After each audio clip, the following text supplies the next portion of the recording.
নমস্কাৰ স্বাগতম মিত্ৰবাতৰিলৈ ষ্টুডিঅ'ত মই প্ৰাঞ্জল অৱশেষত ফৰেনসিক পৰীক্ষাৰ বাবে প্ৰেৰণ কৰা হ'ল ঢকুৱাখনাৰ শিঙিয়া দলঙৰ তলত পুখুৰীত উদ্ধাৰ হোৱা চিহ্নমুণ্ডৰ লগতে সামগ্ৰীসমূহ লখিমপুৰ জিলা অতিৰিক্ত আৰক্ষী অধীক্ষক নয়নজ্যোতি বৰ্মনৰ নেতৃত্বত আৰক্ষীৰ দলে ঘটনাস্থলীত উপস্থিত হৈ সামগ্ৰীসমূহ উদ্ধাৰ কৰি ফৰেনসিকলৈ প্ৰেৰণ কৰিছে নিখোজ সুনীল গগৈৰ ঘৰৰ কাষতে এটা পুখুৰীত মাছমৰীয়া জালত লাগিছিল এটা পেকেট শিলগুটিৰে বস্তাৰ ভিতৰত বান্ধি থৈছিল চিহ্নমুণ্ডৰ লগতে বস্তাৰ ভিতৰত ওলাল এটা তাবিজ তেলৰ বটল ব্ৰাছ আৰু হেয়াৰ ড্ৰায়াৰ পাছে ইয়াৰে এপদো সামগ্ৰী সুনীল গগৈৰ পৰিয়ালৰ নহয় বুলি স্পষ্ট কৰি দিলে দুৰ্ভগীয়া পত্নীয়ে উল্লেখযোগ্য যে 1 জুনত ঢকুৱাখনাত সংঘটিত হৈছিল ৰহস্যজনক হত্যাকাণ্ড 2 জুনত ৰহস্যজনক অৱস্থাত উদ্ধাৰ হৈছিল জাহাংগীৰৰ মৃতদেহ মুণ্ডহীন অৱস্থাত উদ্ধাৰ হৈছিল জাহাংগীৰৰ মৃতদেহ জাহাংগীৰক শিৰচ্ছেদ কৰি হত্যা কৰিছিল দুৰ্বৃত্তই হত্যাৰ পিছতে জ্বলাই দিছিল জাহাংগীৰৰ মুণ্ডহীন মৃতদেহ দুৰ্বৃত্তই কেমিকেল ঢালি জ্বলাই দিছিল জাহাংগীৰৰ মৃতদেহ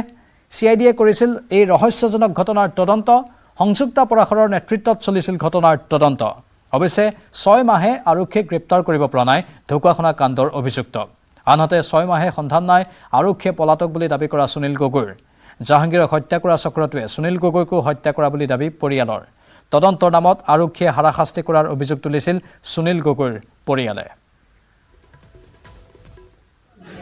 যিকেইটা বস্তু দেখিছোঁ সেইকেইটা আমাৰ নহয় তাবিজ নিপিন্ধে তেওঁ তাবিজ এটা আছে আৰু তেলৰ বটলটো নহয় আৰু ব্ৰাছডাল আছে ব্ৰাছডালো নহয়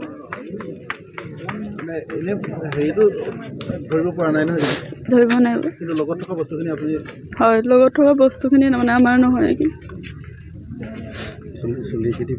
সেইখিনিতো একো ধৰিব পৰা নাই মই আমি এই ডুবিটোত যিটো জেগাত মানে বস্তুটো ওলাইছে সেই ডুবিটোত আমি মাছ মাৰিছিলোঁ খেৱালি জালখন মই মাৰিছিলোঁ আৰু মোৰ সেয়া ভতিজা ল'ৰা হয় তেওঁ জালখন মানে পাথৰত লাগি ধৰাৰ কাৰণে তেখেতক উঠাই আনিবলৈ ক'লোঁ তেওঁ উঠাবলৈ যাওঁতে নামি যাওঁতে ভৰিত মানে বস্তা এটা নিচিনা অনুমান কৰিলে আৰু বোলে বস্তা এটা পাইছোঁ বৰ্তা বোলো যি হওক উঠাই লৈ আছোন জালখন এৰুৱাই আৰু বস্তাটো উঠাই আনি পিনি বাহিৰত আমি খুলি চাওঁতে এটা পাথৰ ওলাইছে এটা ভিতৰত এটা পলিথিন তাৰ ওপৰত এটা বস্তা আৰু পলিথিনটো খুলি দিয়াৰ লগে লগে সেই বস্তুটো ওলাইছে মানে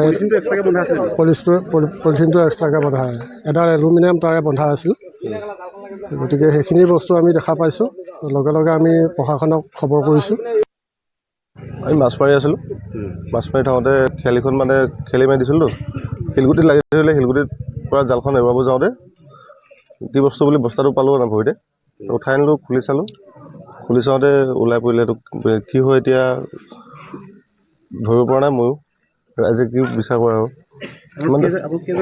আমি 6 জনমান আছিলোঁ পোনে আৰম্ভ কৰিছিলোঁ আমি 10-15 মিনিটমান মাৰিছিলোঁ মাছ তাৰপিছতে পালোঁ বস্তাটো খুলি চালোঁ সেইটো ওলালে আৰু খেৱালি জাল মাৰিছিলোঁ আচলতে ঢকুৱাখনাৰ সুনীল গগৈ কাণ্ডে উদঙাই দিলে আৰক্ষীৰ ভেকু ভাওনা 1 জুনৰ শেষ নিশা জ্বলা-জুইৰ মাজত উদ্ধাৰ হোৱা মৃতদেহক লৈ 6 মাহে চলিল তদন্ত জাহাংগীৰ হুছেইনৰ চিহ্নমুণ্ড বিচাৰি সুনীল গগৈৰ কেইবাটাও পুখুৰী সিঁচি শেষ কৰিলে আৰক্ষীয়ে কিন্তু আৰক্ষীয়ে বিচাৰি নোপোৱা চিহ্নমুণ্ড লাগিল মাছমৰীয়াৰ জালত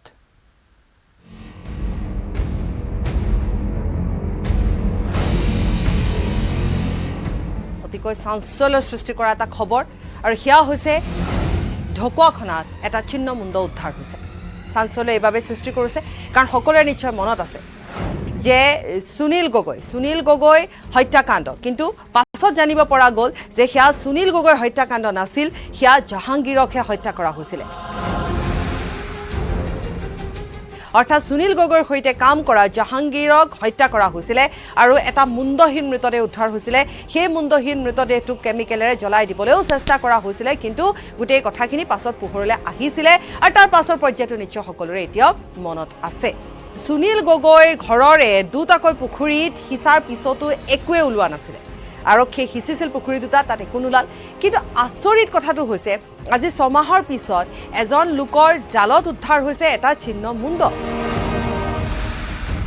চিহ্নমুণ্ডটো উদ্ধাৰ হৈছে এখন জালত উঠি আহিছে আৰু সেই জালখন পেলোৱাৰ পিছত জালখন লাগি ধৰে তাৰ পিছত যেতিয়া জালখন এৰুৱাবলৈ যোৱা হয় তাত এটা বস্তা পোৱা যায় বস্তাটোৰ ভিতৰত এটা প্লাষ্টিকৰ ভিতৰত সেই মুণ্ডটো ৰখা হৈছে লগতে তাবিজ আছে ব্ৰাছ দুডাল আছে এখন ফণি আছে বুলি কোৱা হৈছে আৰু ইতিমধ্যে সুনীল গগৈ পত্নীয়ে সেয়া দেখাৰ পিছত তেওঁ কৈছে যিকেইটা বস্তু দেখিছোঁ সেইকেইটা আমাৰ নহয় অৰ্থাৎ এটা কথা অন্তত নিশ্চিত হ'ল যে সুনীল গগৈক হত্যা কৰা হোৱা নাছিল পৰিয়ালৰ লোকে কৈছিলে যে সুনীল গগৈক হয়তো জাহাংগীৰক হত্যা কৰা হত্যাকাৰীয়ে সুনীল গগৈকো হয়তো হত্যা কৰিছে কিন্তু এতিয়ালৈকে যেহেতু সুনীল গগৈ একো উদ্ধাৰেই হোৱা নাই বা একো খবৰে পোৱা হোৱা নাই বা আজি তাৰিখত আৰক্ষীয়ে পলাতক বুলি ঘোষণা কৰা সুনীল গগৈ কোনো ধৰণৰ সন্ধানেই লাভ কৰিবলৈ সক্ষম হোৱা নাই গতিকে এতিয়াও গোটেই কথাখিনি ৰহস্যৰ মাজতে আছে যে সুনীল গগৈ প্ৰকৃততে ক'ত আছে যদিহে জীয়াই আছে আৰু যদি মৃত্যু হৈছে তেতিয়াহ'লে মৃতদেহ ক'ত এতিয়া যেহেতু ডিএনএৰ বাবে পঠাই দিয়া হ'ব মুণ্ডটো হয়তো খুব কম সময়ৰ ভিতৰত জানিব পৰা যাব যে সেই মুণ্ডটো প্ৰকৃততে কাৰ কিন্তু যিমানখিনি অনুমান কৰা হৈছে হয়তো সেইটো জাহাংগীৰৰে চিহ্ন মুণ্ড হ'ব পাৰে এতিয়া আহিলে আৰক্ষীৰ প্ৰসংগলৈ দুটাকৈ ঘৰৰ কাষতে থকা পুখুৰী সিঁচা হ'ল কিন্তু নাতি দূৰত থকা বা সেই এৰাসুতিয়ে হওক বা কাৰোবাৰ পুখুৰীয়ে হওক কাৰো কিন্তু একো কৰা নহ'ল কিয় কৰা নহ'ল যে এই চিহ্ন মুণ্ডটোৱে কিন্তু সমগ্ৰ ঘটনাটো সুনীল গগৈ যি হত্যাকাণ্ডৰ ঘটনা সেই ঘটনাটো সম্পূৰ্ণৰূপে আকৌ এবাৰ ৰহস্যৰ মাজত ঠেলি দিছে এতিয়া কথা হৈছে এই মুণ্ডটো কাৰ আকৌ এবাৰ প্ৰশ্ন উত্থাপন হৈছে সুনীল গগৈ কলৈ গ'ল যদি জীয়াই আছে সুনীল গগৈ ক'ত আছে আৰক্ষীয়ে এতিয়ালৈকে অনুসন্ধান উলিয়াবলৈ সক্ষম কিয় হোৱা নাই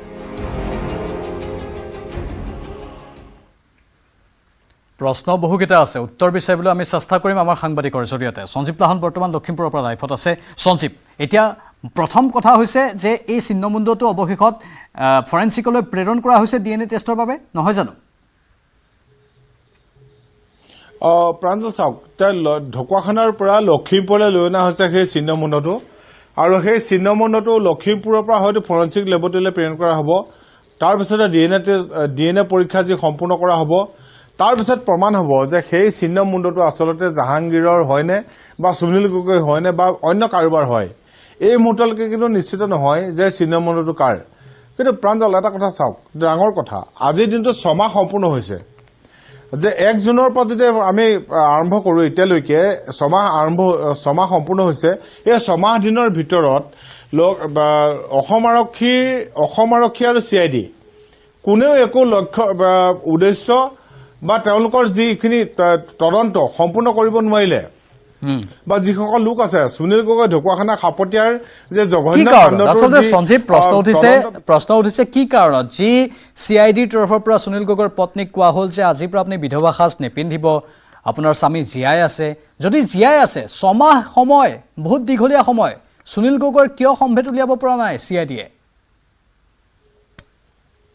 অত্যন্ত স্পৰ্শকাতৰ বিষয় চাওক প্ৰাঞ্জল ডাঙৰ কথা যে CID DIG যি সংযুক্ত পৰাশৰ তেখেতে গৈ নিজে সুনীল গগৈৰ ঘৰত গৈ সুনীল গগৈৰ পত্নী পুষ্পা গগৈ কৈছিলে যে আপুনি বিধৱা সাজ পৰিধান কৰিব নালাগে আপুনি সাধাৰণ সাজ পৰিধান কৰক এক প্ৰকাৰ হয়তো নিশ্চিত আছিলে যে CID যে সুনীল গগৈ জীয়াই আছে বা সুনীল গগৈ হত্যাকাণ্ডৰ লগত জড়িত কিন্তু আজিলৈকে সুনীল গগৈ ক'ত সেই উত্তৰটো কিন্তু আজিলৈকে দিব পৰা নাই CID বা আৰক্ষীয়ে আৰু ডাঙৰ কথা জাহাংগীৰৰ চিহ্নমুণ্ডটো কিন্তু আৰক্ষীৰ তদন্ত ধৰা পৰা নাই বা আৰক্ষীৰ অনুসন্ধানত ধৰা পৰা নাই বা CID অনুসন্ধানত ধৰা পৰা নাই ধৰা পৰিছে মাছমৰীয়াৰ জালত ডাঙৰ কথা যে বিফলতাটো আচলতে কাৰ সেই কথাটো এই মুহূৰ্তত স্পষ্ট আমি নকওঁ যে কোন বিফল সেই কথাটো নকওঁ কিন্তু ইমান দিনে যি ইমান এটা ডাঙৰ হত্যাকাণ্ড সংঘটিত হ'ল লখিমপুৰৰ ঢকুৱাখানাৰ খাপতিয়াত যি ইমান ডাঙৰ এটা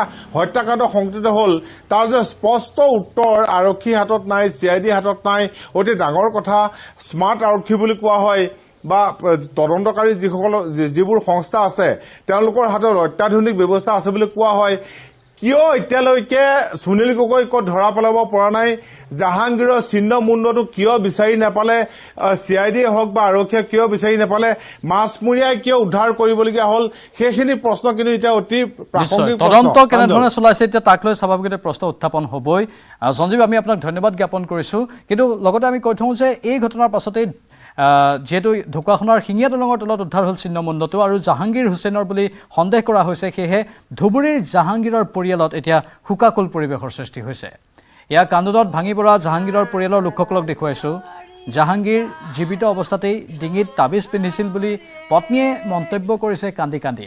উদ্ধাৰ হোৱা মুণ্ডটোৰ সৈতে আন আন সামগ্ৰীৰ সৈতে তাবিজো যিহেতু পাইছে আৰু সেই তাবিজটো জাহাংগীৰৰেই আছিল বুলি কৈছে তেওঁৰ পৰিয়ালৰ লোকে আৰু চিহ্নমুণ্ডটো জাহাংগীৰৰ বুলি নিশ্চিত হৈছে পৰিয়ালৰ সদস্যসকল।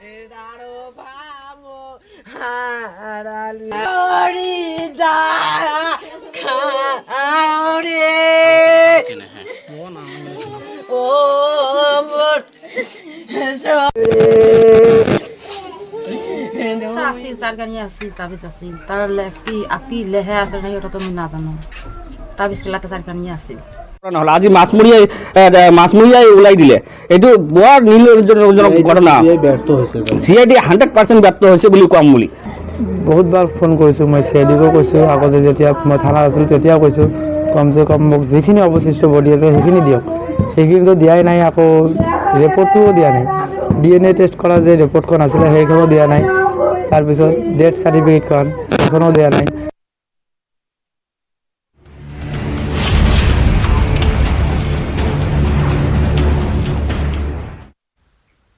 জোনাইত দুখন দ্ৰুতবেগী বাহনৰ মুখামুখি সংঘৰ্ষ শিহৰণকাৰী দুৰ্ঘটনাটোত থিতাতে নিহত হ'ল দুজন দ্ৰুতবেগী উইংগাৰৰ প্ৰচণ্ড খুন্দা চলন্ত বাইকত অসম অৰুণাচল সীমান্তৰ আবৰলেকুত দুৰ্ঘটনা সংঘটিত হ'ল নিহত হৈছে ৩৫ বছৰীয়া বিজয় ওৰফে জগ্গু দলে নিহত আনজন ৪০ বছৰীয়া মোহন কুমাৰ পেগু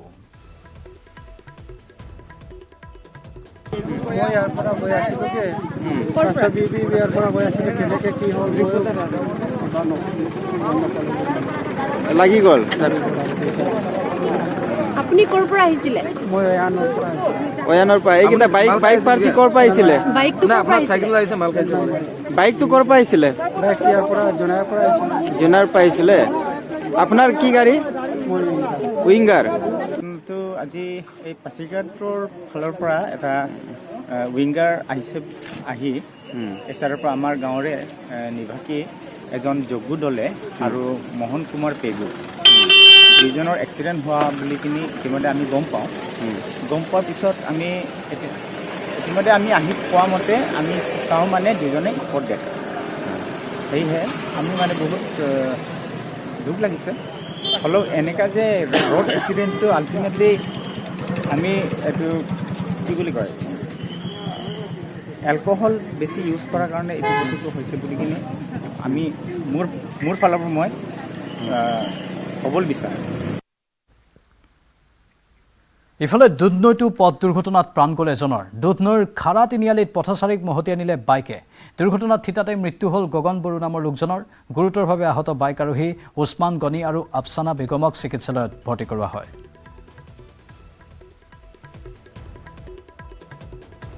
গুড়াজন মানে এইপিনপৰা পাৰ হৈ আছিল ন তাৰপিছত এই ৰাস্তা ক্ৰছ কৰি আছিল এইপিনপৰা বাইক এখন আহি আছিল ল'ৰা ছোৱালী তাতে লগাই দিছে বেয়াকে কৈছে নেকি গুড়াটো চিগাৰেট বুঢ়াটো ক'ৰ হয় ইয়াৰে কি নাম বুঢ়াটো বগনমাল এইটো ছোৱালীটো এম্বুলেঞ্চত নিয়া কম বস্তু জেগাটো কি নাম খাৰালালপাৰা কি খাৰা লালপাৰাই হয় নেকি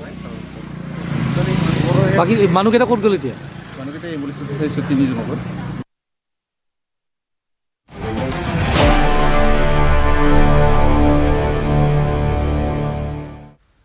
৫ ডিচেম্বৰত মহাৰাষ্ট্ৰত মহাজ্যোতি চৰকাৰৰ শপত গ্ৰহণ সন্ধিয়া ৫ বজাত অনুষ্ঠিত হ'ব শপত গ্ৰহণ অনুষ্ঠান শপত গ্ৰহণ অনুষ্ঠানত উপস্থিত থাকিব দেশৰ প্ৰধানমন্ত্ৰী নৰেন্দ্ৰ মোদী মুম্বাইৰ আজাদ ময়দানত অনুষ্ঠিত হ'ব এই শপত গ্ৰহণ অনুষ্ঠান দেৱেন্দ্ৰ ফডনৱিছ মহাৰাষ্ট্ৰৰ পৰৱৰ্তী মুখ্যমন্ত্ৰী হোৱাৰ সম্ভাৱনা ইতিমধ্যে প্ৰকাশ কৰি থকা হৈছে অৱশ্যে একনাথ সিন্ধে কিছু ইয়াত জুতি লগাবলৈ চেষ্টা কৰিছে কিন্তু এতিয়া শেহতীয়া খবৰ হয়তো দেৱেন্দ্ৰ ফডনৱিছে হ'ব মহাৰাষ্ট্ৰৰ পৰৱৰ্তী মুখ্যমন্ত্ৰী শপত গ্ৰহণৰ দিন ঠিক হ'লেও এতিয়াও যেহেতু পোহৰলৈ অহা নাই কোন হ'ব মহাৰাষ্ট্ৰৰ পৰৱৰ্তী মুখ্যমন্ত্ৰী কেৱল মাত্ৰ সম্ভাৱনাহে সকলোৱে প্ৰকাশ কৰি আছে বিজেপি নেতৃত্বই দেৱেন্দ্ৰ ফডনৱিছৰ নাম ঘোষণা কৰিবলৈ লৈও বাৰে বাৰে থমকি গৈছে কিন্তু কিয় চাওক এই প্ৰতিবেদনত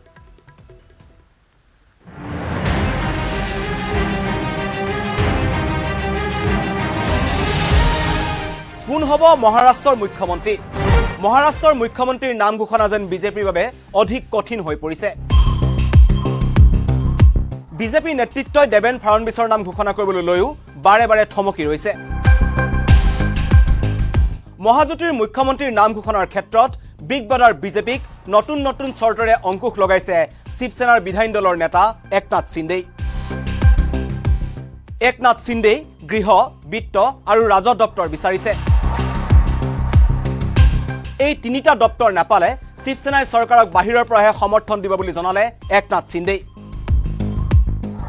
এনেদৰে বিজেপিৰ কোৰ্টলৈ বল ঠেলি মুখ্যমন্ত্ৰীৰ সিদ্ধান্ত বিজেপিৰ হাইকমাণ্ডলৈ এৰিলে শিৱসেনাৰ বিধায়িনী দলৰ নেতাগৰাকীয়ে।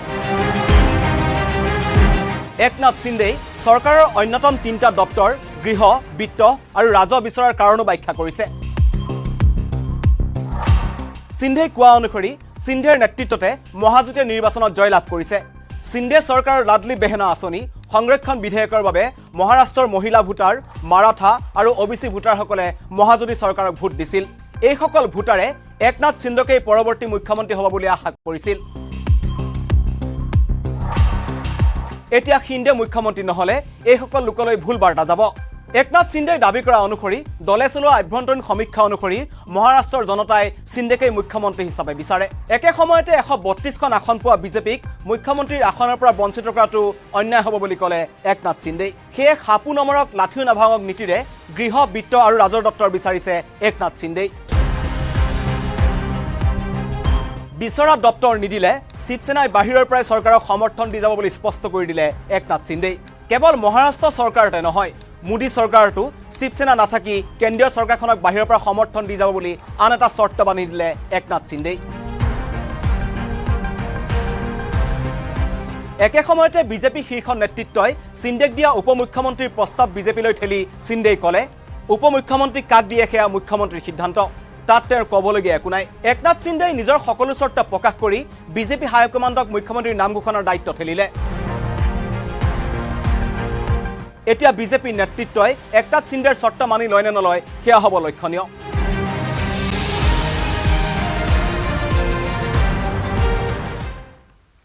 অসম ৰয়েল গ্লোবেল বিশ্ববিদ্যালয়ৰ চতুৰ্থ সমাৱৰ্তন অনুষ্ঠান অনুষ্ঠিত। RGUৰ প্ৰাংগণত যুৱ আশাৰ ঢৌ প্ৰবাহিত হয় অসীম দিগন্তলৈ, লগত লৈ উৰি যায় জ্ঞানৰ পতাকা। এই মন্তব্যৰে ভাষণ আৰম্ভ কৰে উপাধ্যক্ষই। ৰাজ্যপাল লক্ষ্মণ প্ৰসাদ আচাৰ্য আৰু কেন্দ্ৰীয় মন্ত্ৰী পীয়ুষ গোয়েলে এই অনুষ্ঠানত উপস্থিত থাকি শোভাবৰ্ধন কৰে। ৰাজ্যপাল আৰু কেন্দ্ৰীয় মন্ত্ৰীগৰাকীয়ে ভূয়সী প্ৰশংসা কৰে ৰয়েল গ্লোবেল বিশ্ববিদ্যালয়ক। প্ৰাক্তন মুখ্য ন্যায়াধীশ ৰঞ্জন গগৈসহ 3জন বিশিষ্ট ব্যক্তিক প্ৰদান কৰা হয় সন্মানীয় ডক্টৰেট ডিগ্ৰী। সোণৰ পদক, ৰূপৰ পদক লাভ কৰি উত্তীৰ্ণ ছাত্ৰ ছাত্ৰীক জনোৱা হয় সম্বৰ্ধনা। চলিত বৰ্ষত 25জন ছাত্ৰ ছাত্ৰীয়ে লাভ কৰে ডক্টৰেট ডিগ্ৰী, 1500 শিক্ষাৰ্থীয়ে লাভ কৰে স্নাতক ডিগ্ৰী।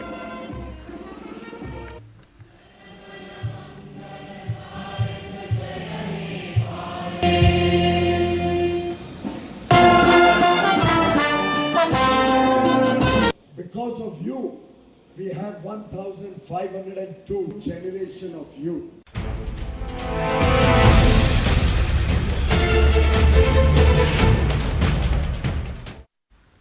BPF এৰিবলৈ সাজু খাম্পা বৰগয়াৰী। BPF এৰি অচিৰেই বিজেপিত যোগ দিব খাম্পা বৰগয়াৰীয়ে।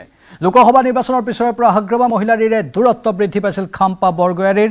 লোকসভা নিৰ্বাচনক লৈ মনোমালিন্য ঘটিছিল দুই নেতাৰ।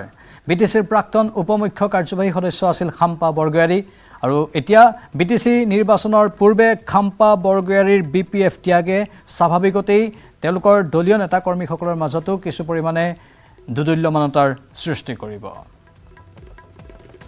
ইতিমধ্যে কেইবাটাও দলৰ সন্মানীয় ব্যক্তিসকলে আমাৰ লগত উপনিৰ্বাচনৰ পিছত যোগাযোগ ৰাখিছে। অকল BPFই নহয়, কংগ্ৰেছৰো কেইবাজনো আগশাৰী নেতাই যোগদান কৰাৰ কাৰণে আৰু লগতে কেইবাটাও ছাত্ৰ সংগঠন নেতাই আমাৰ দলত যোগদান কৰাৰ কাৰণে যোগাযোগ ৰাখিছে। গোটেইখিনি কথা আমি ডিচেম্বৰ মাহৰ শেষৰ পিনে ৰাখিম। ৩৫ দিনত তৃতীয়টো আক্ৰমণৰ বলি দিল্লীৰ প্ৰাক্তন মুখ্যমন্ত্ৰী তথা আপৰ মুৰব্বী অৰবিন্দ কেজৰিৱাল। আজি সন্ধিয়া দিল্লীৰ কৈলাশ অঞ্চলত আক্ৰমণৰ বলি হয় প্ৰাক্তন মুখ্যমন্ত্ৰীগৰাকী। গ্ৰেটাৰ কৈলাশত এই ঘটনা সংঘটিত হয়। পদযাত্ৰাৰ সময়ত এজন লোকে কেজৰিৱালৰ ওপৰত জুলীয়া পদাৰ্থ পেলাই দিয়ে। অৱশ্যে নিৰাপত্তাৰক্ষীয়ে লগে লগে লোকজনক কৰায়ত্ব কৰে। এই আক্ৰমণৰ আঁৰত বিজেপি জড়িত থকাৰ অভিযোগ উত্থাপন কৰিছে আম আদমী পাৰ্টীয়ে।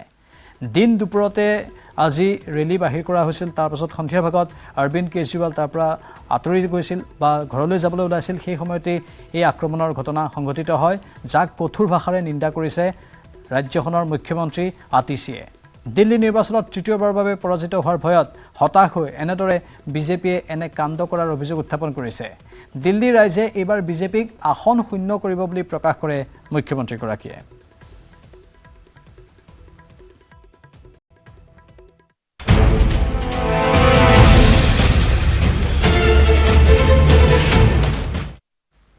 নিউজ 18ৰ হাতত পৰিছে বিশাল ফুকন আৰু সুমি বৰাই সংঘটিত কৰা চাঞ্চল্যকৰ ট্ৰেডিং কেলেংকাৰীৰ চাৰ্জশ্বিট। CBI বৃহস্পতিবাৰে বিশেষ আদালতত দাখিল কৰিছিল 60 পৃষ্ঠাৰ এই চাৰ্জশ্বিট। কিন্তু কি আছে এই চাৰ্জশ্বিটত? 8 গৰাকী ভুক্তভোগীৰ নাম উল্লেখ আছে অভিযুক্তনামাত। বিশালৰ প্ৰতিষ্ঠানত তাৰ্কিকৰ ভাতৃ অম্লান আছিল ছুপাৰভাইজাৰ। শুভনজ্যোতি কৰ্মী চন্দন নাথ আছিল পৰিচালনাৰ দায়িত্বত। ট্ৰেডিঙৰ ব্যৱসায় আৰম্ভ কৰিছিল তিনিজনে। বিশালৰ সহযোগী আছিল অভিজিত চন্দ্ৰ আৰু নীৰেন্দ্ৰ বৰ্মন। মাল্টি লেভেল মাৰ্কেটিঙৰ অভিজ্ঞতাৰে পুষ্ট অভিজিত আৰু নীৰেন্দ্ৰ। প্ৰথম অৱস্থাত বহু বিনিয়োগকাৰীক লাভাংশ উভতাইছিল বিশালে। চৰ্চিত পাৰ্চেলিয়াৰ নামত বেপাৰ চলিছিল। সুমি বিশালৰ লগ লওঁতেই আৰম্ভ হ'ল বিনিয়োগকাৰীৰ সৈতে প্ৰবঞ্চনা। 2024 আগষ্টত বিনিয়োগৰ ধনৰ পৰিমাণ 66 কোটি 19,13,205 টকা। ধনৰাশি জমা হোৱাত বিলাসৰ আৰম্ভণি হয় বিশাল আৰু সুমিৰ। তেওঁলোকে বিলাসী জীৱন যাপন কটাবলৈ ধৰে। বিশাল এণ্ড গেঙে খৰচ কৰিছিল বিলাসী বাহন ক্ৰয় আৰু বিদেশ ভ্ৰমণত এই টকাবোৰ। সুমিৰ সহযোগত আৰম্ভ হ'ল বিভিন্ন লোকৰ পৰা ধন সংগ্ৰহৰ কাম। নীৰেন্দ্ৰ আৰু অভিজিতে ধন জমা ৰখাৰ বাবে অন্য আঁচনি গ্ৰহণ কৰিছিল। ধন জমা ৰাখিলে বহু লাভাংশ দিয়াৰ প্ৰলোভন দিয়া হৈছিল বিনিয়োগকাৰীক। বিশালেও অধিক লাভৰ তথ্য দেখুৱাইছিল বিনিয়োগকাৰীক। ট্ৰেডিঙেৰে লাভ হোৱাৰ খবৰ লাভ কৰি পাৰ্চেলিয়ালৈ বিনিয়োগকাৰীৰ সুদ বৈছিল। অসমৰ উপৰি উৰিষ্যা, ছত্তীশগড়তো আছে বিশালৰ এজেণ্ট। সহযোগী আছিল মানৱেন্দ্ৰ সিং, মুন দত্ত, ৰিতেশ শ্ৰীভাষ আৰু অভিৰাম পাত্ৰ। বিশালৰ আছিল 7টা বেংক একাউণ্ট, 3টা আছিল এক্সিছ বেংকৰ, বাকী 4টা আছিল HDFCৰ। একাউণ্টসমূহত জমা হৈছিল বিনিয়োগকাৰীৰ ধন। আৰু এই সন্দৰ্ভত চাওঁ আহক আমাৰ এক প্ৰতিবেদন।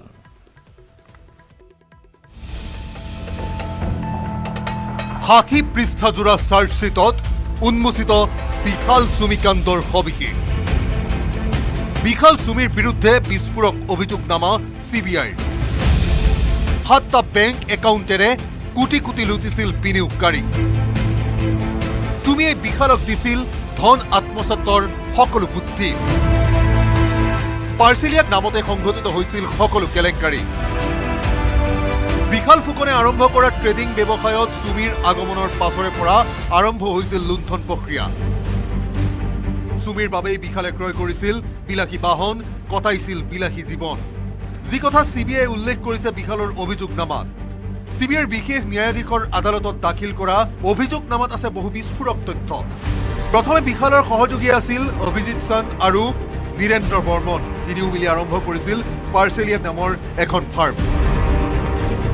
কিন্তু যেতিয়াৰ পৰা বিশালৰ লগত সুমি বৰা লগ লাগিল তেতিয়াৰ পৰাই বিনিয়োগকাৰীৰ লগত আৰম্ভ হ'ল ভয়ংকৰ ষড়যন্ত্ৰ।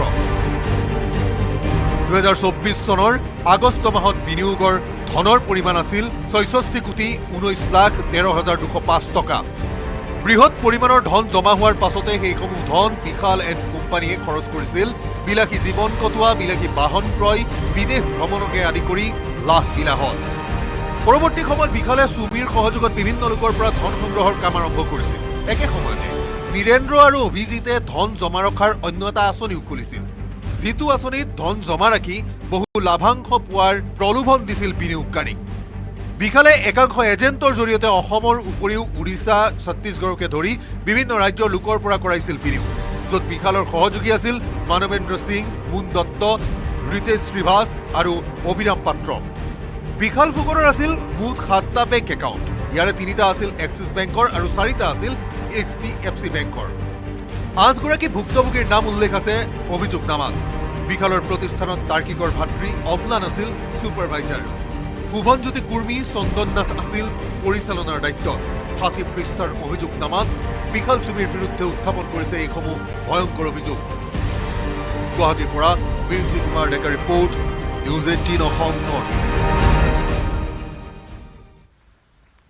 বাংলাদেশৰ আধ্যাত্মিক গুৰু চিন্ময় কৃষ্ণ দাসক গ্ৰেপ্তাৰ কৰাৰ মাত্ৰ কেইদিনমান পিছতে শনিবাৰে বাংলাদেশৰ চট্টগ্ৰামত আন এজন হিন্দু পুৰোহিত তথা ইস্কনৰ সদস্য শ্যাম দাস প্ৰভুক গ্ৰেপ্তাৰ কৰা হয়। আজি সংগঠনটোৱে প্ৰকাশ কৰিছে এই তথ্য। কাৰাগাৰত থকা চিন্ময় কৃষ্ণ দাসক লগ কৰিবলৈ যোৱাৰ সময়তে শ্যাম দাস প্ৰভুক চৰকাৰী ৱাৰেণ্ট অবিহনে জিম্মাত লোৱা বুলি অভিযোগ উত্থাপন হৈছে। কলকাতা ইস্কনৰ উপসভাপতি তথা মুখপাত্ৰ ৰাধাৰমন দাসে এক্স মাধ্যমযোগে সদৰি কৰিছে এই কথা। লগতে তেওঁ উল্লেখ কৰে যে পুনৰ বাংলাদেশৰ ভৈৰৱৰ আন এটা ইস্কন কেন্দ্ৰ ভাঙি লণ্ডভণ্ড কৰা হৈছে।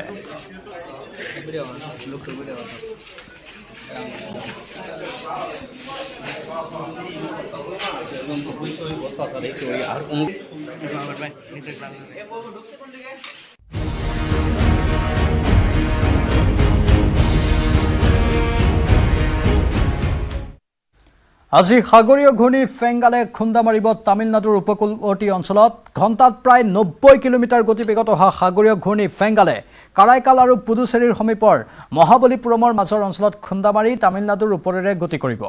ইতিমধ্যে ৰেড এলাৰ্ট জাৰি কৰা হৈছে তামিলনাডু, দক্ষিণ অন্ধ্ৰপ্ৰদেশ, কেৰালা আৰু কৰ্ণাটকত। প্ৰচণ্ড বৰষুণ হ'ব বুলি ভাৰতীয় বতৰ বিজ্ঞান কেন্দ্ৰই জাননী জাৰি কৰিছে। ইতিমধ্যে তামিলনাডুত প্ৰচণ্ড বৰষুণ আৰম্ভ হৈছে। উপকূলীয় অঞ্চলসমূহত থকা লোকসকলক নিৰাপদ ঠাইলৈ আঁতৰাই নিয়া হৈছে। যিকোনো পৰিস্থিতিৰে মোকাবিলা কৰিবলৈ সাজু হৈছে নৌসেনা, উপকূলৰক্ষী বাহিনী আৰু দুৰ্যোগ প্ৰশমন বিভাগ।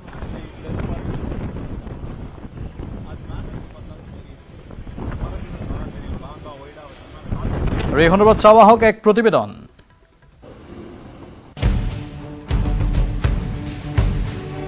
দক্ষিণ পূব বংগোপসাগৰত সৃষ্টি হোৱা ভয়ংকৰ ঘূৰ্ণীবতাহ ফেংগালে প্ৰৱেশ কৰিছে তামিলনাডুত। পুৱাৰ পৰা হৈ থকা নেৰানেপেৰা বৰষুণ আৰু ধুমুহাৰ মাজতেই বিয়লিৰ ভাগত ফেংগালে প্ৰৱেশ কৰে তামিলনাডুৰ কেইবাখনো জিলাত। আৰু ইয়াৰ পাছতেই কেইবাখনো জিলাত অৱৰ্ণনীয় পৰিস্থিতিৰ সৃষ্টি হৈছে। ধাৰাসাৰ বৰষুণ আৰু ধুমুহাই কোবাই গৈছে তামিলনাডুৰ উপকূলীয় অঞ্চলৰ কেইবাখনো জিলা।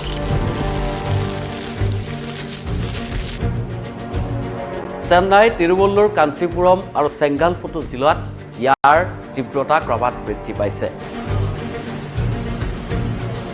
উভালি পৰিছে পথৰ কাষত থকা প্ৰকাণ্ড গছ, বিদ্যুতৰ খুঁটাকে ধৰি বহু ঘৰবাৰীৰ অনিষ্ট সাধন হৈছে। সমান্তৰালভাৱে বৰষুণৰ পানীয়ে জলমগ্ন কৰিছে কেইবাখনো জিলাৰ বাট-পথ। ইতিমধ্যে চেন্নাই, তিৰুৱল্লুৰ, কাঞ্চীপুৰম আৰু চেংগালপট্টু জিলাৰ সকলো কাৰ্যালয়, বিদ্যালয় বন্ধ ঘোষণা কৰিছিল জিলা প্ৰশাসনে। আৰু যিসমূহ ব্যক্তিগত প্ৰতিষ্ঠান আছিল সেই প্ৰতিষ্ঠানসমূহৰ কৰ্মচাৰীসকলক ঘৰৰ পৰাই কাম কৰাৰ বাবে আহ্বান জনায় তামিলনাডু চৰকাৰে। কুল্লাকুৰিচি, কুদ্দুলুৰ আৰু পদুচুৰী এই অঞ্চলসমূহত ফেংগালৰ প্ৰভাৱত যথেষ্ট বৰষুণ হোৱাৰ কথা ইতিমধ্যেই সতৰ্কবাণী জাৰি কৰিছিল কেন্দ্ৰীয় বতৰ বিজ্ঞান সংস্থাই। আৰু সেই অনুসৰিয়ে ফেংগালৰ প্ৰভাৱত এতিয়া সেই অঞ্চলসমূহতো যথেষ্ট বৰষুণ হোৱা দেখিবলৈ পোৱা গৈছে। আৰু ঘূৰ্ণী বতাহৰ প্ৰভাৱৰ ফলত বহু ঠাইত অনিষ্ট সাধন হোৱাৰ খবৰ আহিছে। বহু লোকক ইতিমধ্যে উপকূলীয় অঞ্চলৰ পৰা স্থানান্তৰিত কৰা হৈছিল। সমান্তৰালভাৱে ভাৰতীয় নৌসেনা, উপকূলৰক্ষী বাহিনী, স্থানীয় আৰক্ষী আৰু দুৰ্যোগ প্ৰশমন বিভাগৰ লোকসকলেও নিৰন্তৰ দুৰ্যোগৰ সৈতে মোকাবিলা কৰিবৰ বাবে তেওঁলোকে চেষ্টা অব্যাহত ৰাখিছে।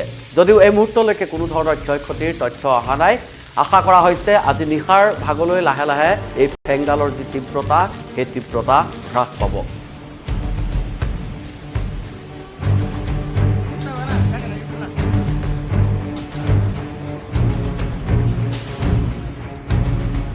উল্লেখ্য যে ফেংগালৰ প্ৰভাৱ যদিও তামিলনাডুৰ কেইবাখনো জিলাত পৰিব, সমান্তৰালভাৱে কোনো কোনো ঠাইত ই 70-80 কিলোমিটাৰৰ পৰিৱৰ্তে ঘণ্টাত 90 কিলোমিটাৰ গতিবেগত প্ৰৱেশ কৰাৰ সম্ভাৱনা আছে। ভাল কথাটো এয়ে যে নিশাৰ ভাগলৈ ইয়াৰ তীব্ৰতা কিছু হ্ৰাস পাব আৰু তাৰ বাবে ইতিমধ্যে প্ৰশাসনে ল'বলগীয়া যি যাৱতীয় ব্যৱস্থা আছে সেই ব্যৱস্থা গ্ৰহণ কৰিছে।